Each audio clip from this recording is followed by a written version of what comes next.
I was 7.5 when I left Iran. It was in the middle of the Iran-Iraq War. I remember going to the airport and everyone saying goodbye. Now that I look back on it, I feel frozen in time as that child. And everything else that followed was me trying to make sense of a new world, a new identity, a new language and culture. My name is White Moustache, and I am the owner and founder of White Moustache Yogurt. It is named after my father, who has a big white handlebar mustache. It's sort of an extension of me and my family's identity in a little jar of yogurt. The yogurt is made just with milk and probiotics. We source milk from Hudson Valley Fresh, which is a co-op of family farmers. We put 7 strains of bacteria together, and the rest of it is just temperature and time. We manipulate the bacteria and the temperature of milk to create a decadent, rich, very creamy textured yogurt, and that's our Persian yogurt. In my mind, there's no other way to make yogurt. To me, that cultural tie and the flavors we use and the way that we make it is from an Iranian tradition. It's this unapologetic expression of the craft, of the tradition, of boiling the milk and then letting it incubate and then letting it rest. When you make it at home, you wrap it under a blanket, and we mimic that exact same process in the factory. So I say Persian, tying it back to my Zoroastrian roots.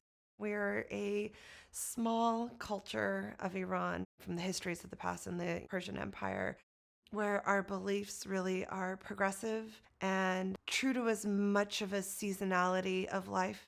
We set a sofra and we count down to the moment of the equinox when spring comes. Nowruz is the spring equinox, when day and night are exactly the same. It's a sign of life, it's a sign of growth. Back in the day, you didn't know if your harvest would survive, you didn't know if you could make it through the winter. Look at the mirror. And Nowruz is that you made it, you get to surround yourself with community. Growing up, my favorite sound is around the holidays. We're just cooking and preparing. Just the amount of chopping that goes on in Iranian food. It's rice and it's meat and it's lots and lots of herbs. And then it's just people. It's just lots of people. And I don't love everybody in my family, but I love when they come over and I get to be annoyed. I just love it. I love, love, love it.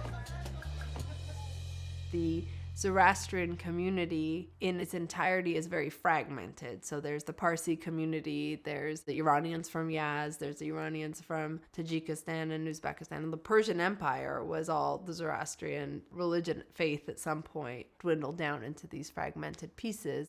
I see how hard my parents worked to preserve it for us.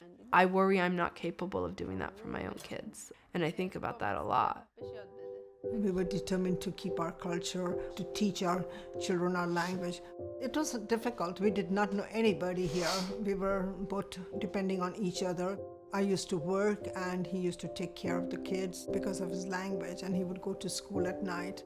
Our community was very little at that time. We would go to our church and slowly we built it up. I almost feel like it's easier to survive in a new land by erasing parts of yourself, and I felt myself doing that. The stories I hear are things that they've so deeply suppressed, so deeply don't have room for in this world while they're dealing with bills and language and taxes and work and whatever it is that we all get busy with. There's a bureaucratic weirdness because yogurt isn't made this way in America. It's made efficiently. It's made in machines over the course of a few hours in huge tanks. And even when you come to our facility, we might be making hundreds of gallons, but we're making it in small batches, and we're making many small batches as opposed to one. Making sure that 3-day process where the yogurt needs to sleep and strain and get whisked, that part of it is maintained. We have modernized with how we fill the yogurt in the jars, and that's actually very good. but we still pot the cherries by hand because I want customers to have that nostalgic taste of like that sour cherry, and I want them to have at least 8 per jar. White Moustache is a yogurt company, but more than that, it's really become something that we've created out of love, strife, and perseverance.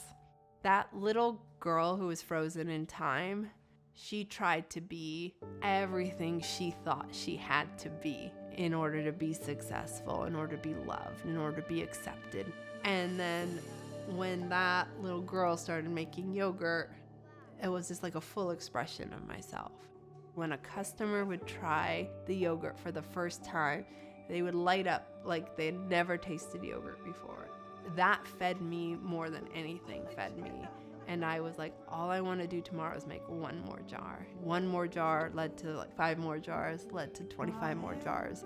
It was preserving that interaction with the consumer that honored myself and my heritage as well.